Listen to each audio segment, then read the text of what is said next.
स्वागत है मित्रों। कहानी को आगे बढ़ाते हुए शुरुआत में देखते हैं कि बॉस बारिश में भीगते हुए अपने बिग बॉस से मिलकर आ रहा है। तब फर्स्ट गुंडा भाई साहब बॉस से पूछता है कि बॉस क्या सब कुछ सही रहा।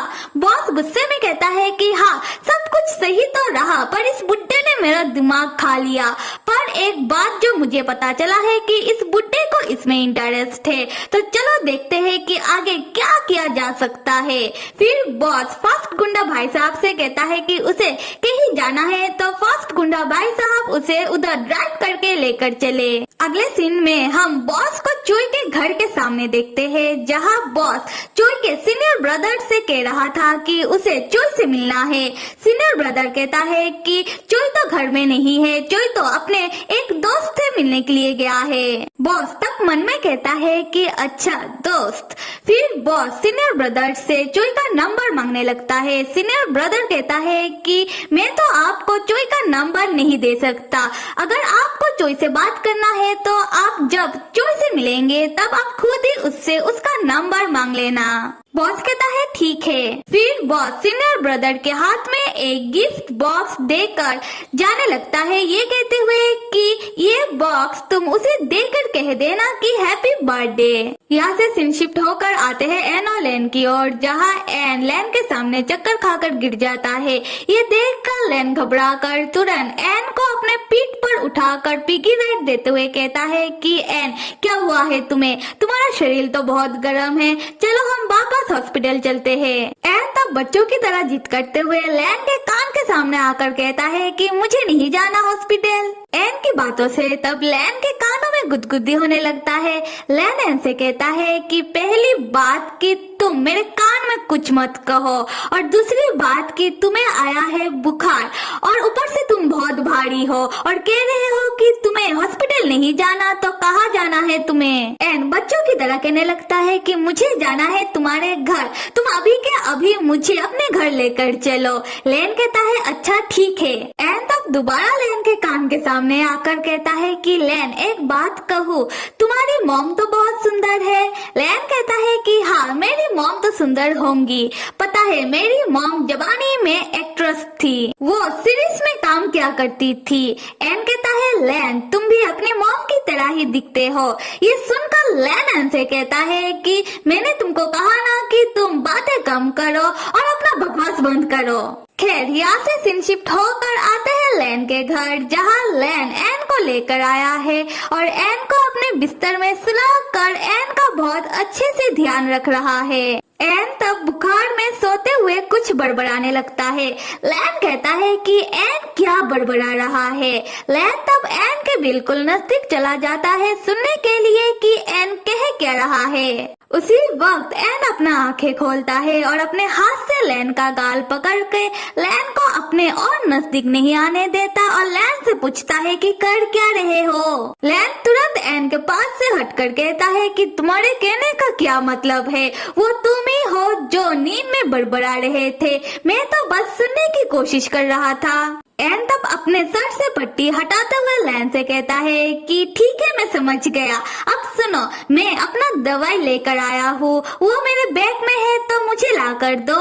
लैन सोचने लगता है कि ये लड़का तो पूरी तैयारी के साथ आया है। खैर एन तब अपना दवाई लेते हुए लैन से कहता है कि लैन एक बात मत भूलना कि मैं तुम्हारे लिए जो खाना लेकर आया हूँ जल्दी जाकर वो खाना फ्रिज में रखो। एन लैन को उसका गले का डिवाइस देते हुए कहता है कि और हाँ मैं ना तुम्हारे लिए एक नया गले का डिवाइस भी लेकर आया हूँ, तो पहन लेना, क्योंकि अगर तुम्हें कभी कोई परेशानी हो तो इससे मुझे पता चल जाएगा।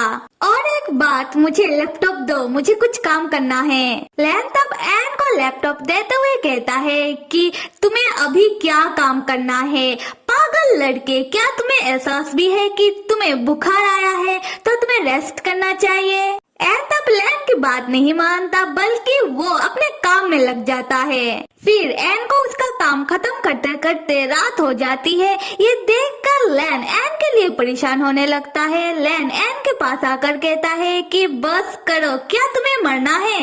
एन कहता है हाँ मेरा हो गया। वो तब अपना लैपटॉप साइड में रखकर सोने लगता है, लैन को गुड नाइट कहते हुए। लैन भी तब सोफे में आकर लेट जाता है और एन का सोने का इंतजार करने लगता है। कुछ देर बाद लैन एन से पूछता है कि एन क्या तुम सो गए? एन जैसे ही कोई जवाब नहीं देता, लैन समझ जाता है कि एन सो गया है। फिर लैन चुपके से एन के पास आकर एन का लैपटॉप और एन का सामान चेक करने लगता है। लैन यहाँ एन के बारे में सोच में पड़ जाता है कि क्या ये सिर्फ एक इत्तेफाक है। एन को लैन के राज के बारे में पता चल गया कि लैन एक ज़ॉम्बी है और एन की ही डेथ का एक एक्सपेरिमेंटल लैब होना था और एन को ही लैन को पूछना था कि उसे लैन के ऊपर एक्सपेरिमेंट करना है, एन को लैन का मदद करना है। लैन कहता है कि उसे कुछ तो अजीब लग रहा है। यहाँ लैन का दिमाग नहीं चल रहा क्योंकि लैन को खुद याद नहीं कि वो ज़ॉम्बी कैसे बना। खैर लैन को तब एन के सामान में से एन का कुछ आईडी कार्ड वगैरह मिलता है, जिसको देखकर लैन सोचता है कि ये सब तो मेरा कुछ काम का है नहीं। फिर लैन एन का लैपटॉप खोलकर चेक करने बैठ जाता है जहां पासवर्ड लगा हुआ था। लैन तब कुछ सोचने के बाद एन का बर्थ डेट पासवर्ड में डालता है, जिससे लैपटॉप ऑन हो जाता है। लैन को तब याद आता है कि उसे अक्सर उसके डरावने ख्वाब में एक हॉस्पिटल दिखाई देता है, पर उसे याद नहीं कि ये कौन सा हॉस्पिटल है। खैर लैन तब फाइल चेक करता है जहां उसे लैब का फुटेज मिलता है। लैन तब डेट के हिसाब से फुटेज को चेक करने लगता है कि जब लैन ज़ॉम्बी बना था क्या उसे उस समय का फुटेज मिलता है। पर लैन को यहाँ भी खास कुछ जानकारी हासिल नहीं होता, जिससे लैन परेशान होने लगता है। उसके बाद लैन को लैपटॉप में मिलता है एन का डायरी। लैन जैसे ही डायरी खोलता है वो पाता है कि एन ने अपनी रिसर्च के बारे में लिखा हुआ है। एन ने डायरी में लिखा है कि इस दुनिया में बहुत सारे ऐसे क्रिएचर पाए जा रहे हैं जो इंसान होकर भी इंसान नहीं है। लैन जैसे ही एन की लिखी हुई रिसर्च डायरी का स्टार्टिंग डेट चेक करता है, उसका दिमाग चकरा जाता है क्योंकि डेट उस दिन से मैच हो रहा था जिस दिन लैन को पता चला था कि वो एक इंसान से ज़ॉम्बी में बदल गया है। लैन तब एन का रिसर्च बनने लगता है कि क्या ये सब एन ने लैन के बारे में लिखा है। तब उसे पता चलता है कि एन ने ये सब लैन के बारे में नहीं लिखा। लैन तब मन में कहता है कि जैसा मैं सोच रहा हूँ एन का वैसा नहीं है, क्या सही है और क्या नहीं कुछ समझ नहीं आ रहा।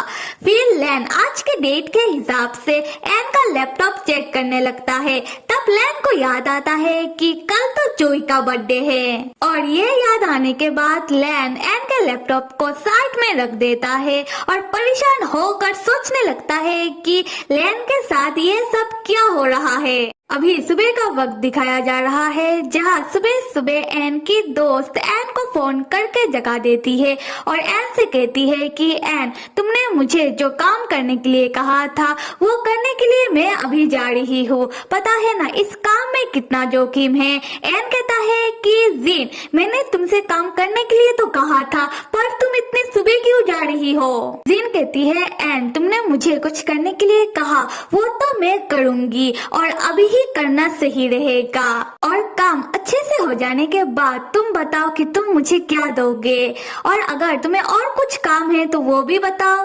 एन की नजर तब लैन की ओर पड़ता है जो उसके ठीक सामने सोफे में सो रहा है। एन लैन को देखते हुए जीन से कहता है कि फिलहाल तो मुझे तुमसे और कोई काम नहीं है और काम हो जाने के बाद मैं तुम्हें एक अच्छा ट्रीट दूंगा और हाँ काम सावधानी से करना, पकड़ी मत जाना और बाकी बातें मैं वापस आकर करूंगा। ये कह के एन फोन रख देता है और अगली सीन में हम एक लेडी ऑफिसर को देखते हैं जिनका नाम है माई। वो तब अपने ऑफिस में एक केस के ऊपर काम कर रही थी। तब एक दूसरा ऑफिसर आकर उनसे कहता है कि मिस माई आप कब तक तक इस केस के ऊपर काम करेंगी।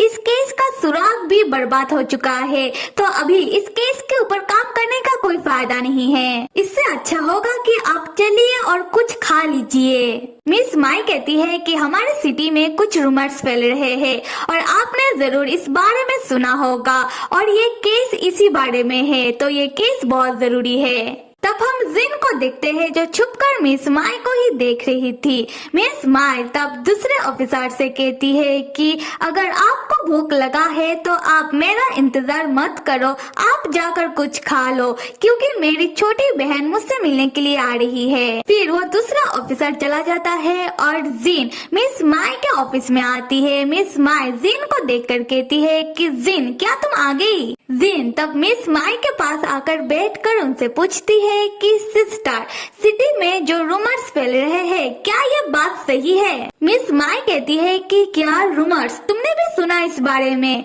मैं इस केस फाइल के ऊपर काम कर रही हूँ, पर हमें कोई सुराग नहीं मिल रहा क्योंकि किसी ने सीसीटीवी फुटेज को बर्बाद कर दिया है। जिन कहती है क्या सच में? मिस माई कहती है छोड़ो, तुम्हें क्या करना इस बारे में जानकर, तुम आ गई हो तो चलो जाकर कुछ खा लेते हैं। जिनकी नजर तब सामने रखी हुई केस फाइल की ओर पड़ता है। वो तब अचानक अपने सिस्टर के सामने पेट दर्द का बहाना करते हुए कहती है कि सिस्टर, मेरे पेट में बहुत दर्द हो रहा है, तो मुझे आप शुगर वाटर जल्दी से दो। मिस माई जिन को देखकर कहती है कि जिन, क्या हुआ तुम्हें? तुम अभी तो ठीक थी और अभी तुम्हारे पेट में दर्द हो रहा है। जिन तब जोर जोर से चिल्लाते हुए कहती है कि उसके पेट में बहुत ज्यादा दर्द हो रहा है। ये देखकर मिस माई घबराकर उससे कहती है कि अच्छा ठीक है, तुम इधर ही रुको, मैं तुम्हारे लिए बाहर से कुछ खरीद के लेकर आती हूँ। ये कह के मिस माई चली जाती है जिन को उनके ऑफिस में छोड़कर, और जैसे ही मिस माई जाती है जिन उठ बैठती है और मिस माई जिस केस के ऊपर काम कर रही थी उस केस फाइल को वो उठा लेती है और मन में कहती है कि सिस्टर, आप मुझे माफ कर देना। आते हैं लैन की ओर, जहाँ लैन को एक भयानक ख्वाब आता है। ख्वाब में लैन देखता है कि लैन ने एन के ऊपर हमला करके वो एन को मार कर खा रहा है, और ऐसा ख्वाब देखकर लैन ख्वाब में जोर जोर से एन का नाम पुकारने लगता है। फिर वो जाकर सोफे से गिर जाता है। एन लैन का आवाज सुनकर वो दौड़कर लैन के पास आकर लैन से पूछने लगता है कि लैन, क्या हुआ है तुम्हें? क्या तुमने कोई डरावना ख्वाब देखा है? लैन कहता है कि हाँ, मैंने ख्वाब में तुम्हें देखा है, और वो बहुत घबराने लगता है। एन तब लैन का हाथ पकड़ के कहता है कि लैन, तुम मेरी ओर देखो, मैं बिल्कुल सही सलामत हूँ, तुमने ऐसा क्या देख लिया ख्वाब में? लैन तब एक झटके में एन का हाथ हटा देता है और एन को कुछ नहीं बताता, बल्कि एन से पूछने लगता है कि एन, क्या तुम्हारा तबीयत अभी ठीक है? तब हम एन को देखते हैं जो लैन को ही देख रहा था, और एन को देखकर लग रहा है कि वो समझ नहीं पा रहा लैन ऐसा क्यों कर रहा है। एन तब लैन से कहता है कि मैंने सुबह ही अपना बुखार चेक किया है और अभी मुझे कोई बुखार नहीं है, मैं बिल्कुल ठीक हूँ। लैन कहता है ये तो अच्छी बात है। उसी वक्त लैन के घर में कोई आता है और लैन के दरवाजे में नॉक करने लगता है। लैन ऐसे कहता है कि तुम कमरे में ही रुको और मैं देख कर आता हूँ कि कौन आया है। लैन जैसे ही कमरे से जाता है उसी वक्त जिन एन को मैसेज करके कहती है कि एन, तुमने जैसा कहा मैंने वैसा कर दिया है। मैंने केस फाइल का फोटोज क्लिक करके तुम्हारे ईमेल में सेंड कर दिया है, तुम चेक कर लेना। और सच में इस बार तुम्हारे वजह से मुझे बहुत जोखिम बड़ा काम करना पड़ा। आशा करती हूँ कि सब कुछ सही रहे और तुम्हें मुझे एक बड़ा वाला थैंक्स कहना होगा। एन रिप्लाई देता है कि अच्छा ठीक है। खैर आते हैं लैन की और लैन जैसे ही अपना घर का दरवाजा जाकर खोलता है वो सामने देखकर चौंक कर कहता है कि तुम यहाँ क्या कर रहे हो। मेरे प्यारे मित्रों, एक्सप्लेनेशन कैसा लग रहा है जरूर बताना, और साथ में लाइक, सब्सक्राइब और कमेंट करना तो बिल्कुल भी मत भूलिएगा। Till then stay with me and see you.